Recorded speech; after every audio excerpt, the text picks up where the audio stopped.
श्री शिवाय नमस्तोभ्यम। आप सभी भक्तों पर भगवान भोलेनाथ की कृपा सदैव बनी रहे। सोमवार के दिन जब त्रयोदशी तिथि लगती है तो इसे सोम प्रदोष व्रत कहते हैं। धार्मिक मान्यताओं के अनुसार शिवजी को सोम प्रदोष व्रत करने वाले भक्त अति प्रिय होते हैं। इस व्रत को रखकर जो व्रती प्रदोष काल में शिवजी की पूजा और कथा करते हैं उनकी विपदा को अवश्य ही शिवजी जरूर हर लेते हैं। सोम प्रदोष व्रत का सभी प्रदोष व्रतों में से सबसे अधिक महत्व बताया गया है। प्रत्येक माह की त्रयोदशी तिथि में सायंकाल को प्रदोष काल में प्रदोष व्रत का पूजन किया जाता है। मान्यता है कि प्रदोष के समय महादेव कैलाश पर्वत के रजत भवन में इस समय नृत्य करते हैं और देवता उनके गुणों का स्तवन करते हैं। ऐसे में जो भी जातक यह व्रत करते हैं भोलेनाथ की कृपा से उनकी सभी मनोवांछित कामनाओं की पूर्ति होती है। सोमवार के दिन प्रदोष व्रत को करके जो भक्त प्रदोष काल के समय भगवान शिव की पूजा करते हैं उनके सभी पाप शिव जी नष्ट कर देते हैं और शिव भक्ति को प्राप्त भक्त उत्तम स्थान और सुख पाता है, जैसा कि सोम प्रदोष व्रत की कथा में बताया गया है।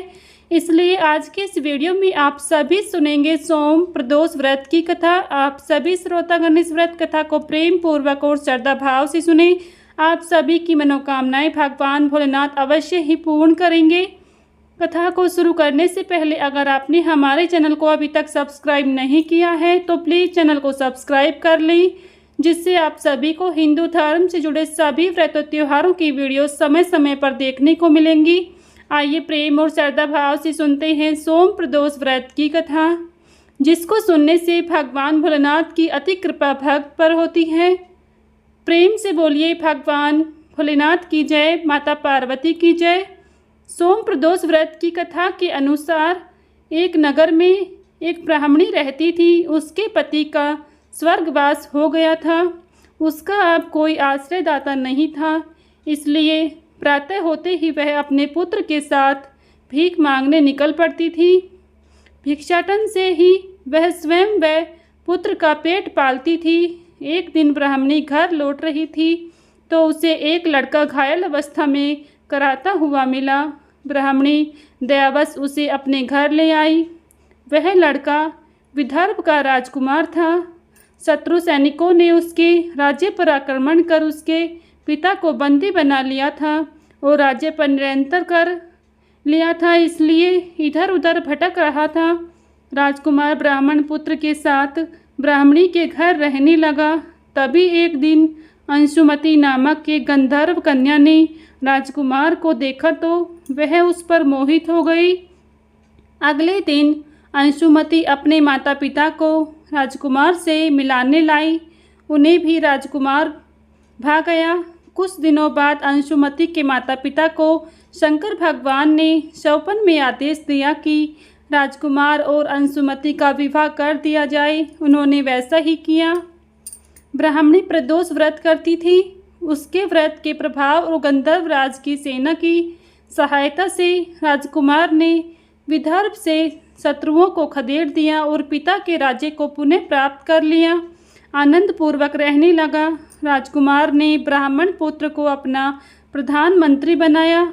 ब्राह्मणी के प्रदोष व्रत के महात्म से जैसे राजकुमार और ब्राह्मण के पुत्र के दिन फिरे, वैसे ही शंकर भगवान अपने दूसरे भक्तों के दिन भी फेरते हैं। अतः सोम प्रदोष व्रत का करने वाले सभी भक्तों को यह कथा अवश्य पढ़नी और सुननी चाहिए। इस कथा को सुनने मात्र से ही भगवान भोलेनाथ की अति कृपा प्राप्त होती है। सोम प्रदोष व्रत के दिन भगवान भोलेनाथ के अभिषेक, रुद्राभिषेक, श्रृंगार का विशेष महत्व माना जाता है। इस दिन सच्चे मन से भगवान भोलेनाथ की पूजा करने से मनोवांछित फल की प्राप्ति होती है। लड़का हो या लड़की, शादी विवाह की अड़चनें दूर होती हैं। संतान की इच्छा रखने वाले लोगों को इस दिन पंचगव्य से महादेव का अभिषेक करना चाहिए। वहीं ऐसे जातक जिन्हें लक्ष्मी प्राप्ति और कैरियर में सफलता की कामना हो, उन्हें दूध से अभिषेक करने के बाद शिवलिंग पर फूलों की माला अर्पित करनी चाहिए। मान्यता है कि ऐसा करने से भगवान भोलेनाथ अत्यंत ही प्रसन्न होते हैं। प्रेम से बोलिए भगवान भोलेनाथ की जय, माता पार्वती की जय। यहीं पर सोम प्रदोष व्रत की कथा संपन्न होती है। अगर आप सभी को हमारी ये व्रत कथा पसंद आई है तो प्लीज़ वीडियो को लाइक शेयर करें। चैनल पर नए हैं तो चैनल को सब्सक्राइब करना ना भूलें। बेल आइकन को प्रेस कर लें, जिससे आप सभी को हिंदू धर्म से जुड़े सभी व्रत त्योहारों की वीडियोस देखने को मिलेंगी। मिलती हूँ नेक्स्ट वीडियो में। तब तक के लिए सभी को हर हर महादेव, जय भोलेनाथ।